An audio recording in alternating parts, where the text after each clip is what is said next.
O hey guys, welcome back to my new blog. তো বন্ধুরা, দেখতেই পাচ্ছেন এই আবার চলে এলাম মালয়েশিয়ার ফাইনালি সেই যৌনপল্লী এলাকা, রেড লাইট এলাকা।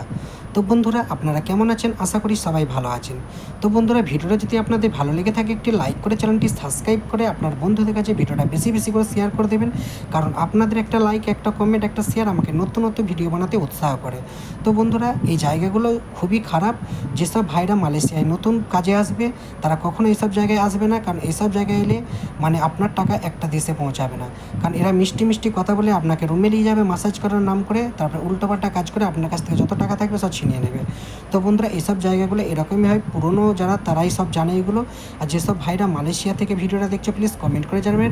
আর ইন্ডিয়া, বাংলাদেশ থেকে যেসব ভাইরা দেখছেন প্লিজ কমেন্ট করে জানাবেন। আর ভিডিওটা বেশি বেশি করে শেয়ার করে দেবেন। চ্যানেলটি নতুন হলে প্লিজ চ্যানেলটিকে সাবস্ক্রাইব করে দেবেন, কারণ আপনাদের একটা লাইক, একটা কমেন্ট, একটা শেয়ার আমাকে নতুন নতুন ভিডিও বানাতে উৎসাহ করে। তো বন্ধুরা, এটা হচ্ছে 12 নম্বর পার্টটা। তো এর আগে অনেক ভিডিও আমার পোস্ট করা আছে, আপডেট করা আছে, তো ওইগুলো দেখে আসবেন। আশা করি আপনাদের সবার ভালো লাগবে। তো বন্ধুরা, চ্যানেলটি নতুন হয়ে থাকলে প্লিজ চ্যানেলটি একটু সাবস্ক্রাইব করে দেবেন, আর এই ভাইটিকে একটু সাপোর্ট করবেন মালয়েশিয়ার এই ধরনের নতুন নতুন ব্লগ দেখার জন্য। Okay, thank you so much. Next video আবার আপনাদের সাথে দেখা হবে। সবাই ভালো থাকবেন, সুস্থ থাকবেন। ওকে, থ্যাংক ইউ সো মাচ।